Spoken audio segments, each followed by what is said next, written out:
তো হ্যালো বন্ধুরা, দেখুন এই ভিডিওতে আসিফ হুজুর সাহেব তালাক নিয়ে কি বললেন, শুনুন এই একটু। বর্তমান সময়ে সবচেয়ে বেশি তালাক হওয়ার কারণ হচ্ছে অতিরিক্ত জেদ।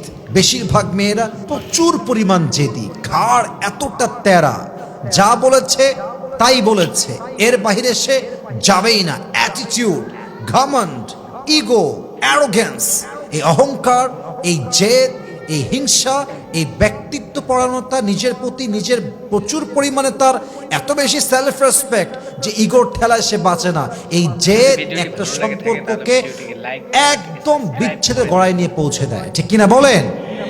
কিছু কারণে মেয়েদের করে ডিভোর্স দিবেন খুব বেশি আর হয়, শেয়ার কিছু করবেন। কারণে মেয়েদেরকে একজন পুরুষ খুব দ্রুত ডিভোর্স দিয়ে দেয়। প্রত্যেকটা মেয়েকে বলতে চাই, যদি আপনি আপনার স্বামীর থেকে তালাক পেতে না চান, আপনি যদি ডিভোর্সি মেয়ে না হতে চান, আমার কথাগুলো মন দিয়ে শুনবেন। আমি জাস্ট কয়েকটা রিজন বলা ট্রাই করছি, বিকজ টাইম খুবই শর্ট আমার কাছে।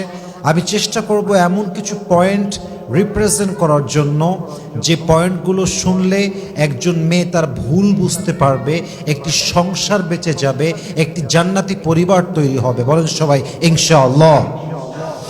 মাথায় রাখবেন, একজন পুরুষ তার বউকে খুব শখে তালাক দেয় না। পুরুষ কখনো তালাক দেওয়ার জন্য বিয়ে করে না।